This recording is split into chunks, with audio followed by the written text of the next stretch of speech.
The strident car alarm was still blaring in the street, and it was starting to get on Mason's last nerve. Surely someone would come out of their house and realize the car belonged to them and not to some irritating neighbor. Now a dog was barking somewhere down the street, agreeing with Mason that the noise of the car alarm was disrupting his quiet community.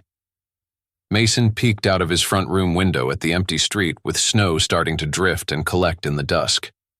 The hair on the back of his neck stood up, his gaze now riveted on a dark vehicle parked 2 houses down. That van didn't look familiar. Was that a man sitting in the driver's seat? It was hard to tell in the gathering darkness. If it was a driver, he wasn't moving. The van was the source of the car alarm, but why wasn't anyone coming to check on it? Hello? This is Mason Stark on Pine Avenue. There's a man parked in a black van outside my house, and his car alarm has been sounding off for 10 minutes. No, I don't feel comfortable going out to check on it. Can't you send someone over? Yes, I can hold the line until they arrive. It looks like an older model Ford Econoline. No, I can't see his face clearly, it's getting dark. What? Mason, M-A-S-O-N Stark, S-T-A-R-K. Yes, I live here. I've lived in this house for just over a year. No, by myself. Where do I work? What does that have to do with someone's car alarm going off outside my house? No, I apologize, it's just the sound of the alarm is very irritating. It's like fingernails on a chalkboard. Wait, the patrol car is driving up now. Okay, I'll hang up now. Thank you for sending someone so quickly.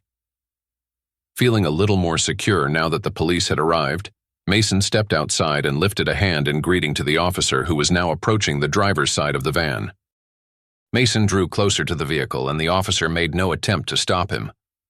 Mason could hear the policeman talking very quietly to someone inside the van. But he couldn't make out the words, so he walked closer to where the officer was talking to the driver. The side door of the van opened silently and 2 men jumped out, throwing a dark hood over Mason's head and pushing him roughly inside the back of the van.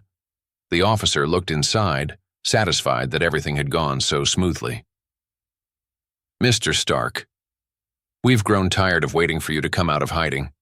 Thank you for being such a concerned citizen and making that call earlier. Let's find somewhere else to talk, shall we? With that, the van drove off into the darkness and the street was once again quiet except for the occasional barking of a dog.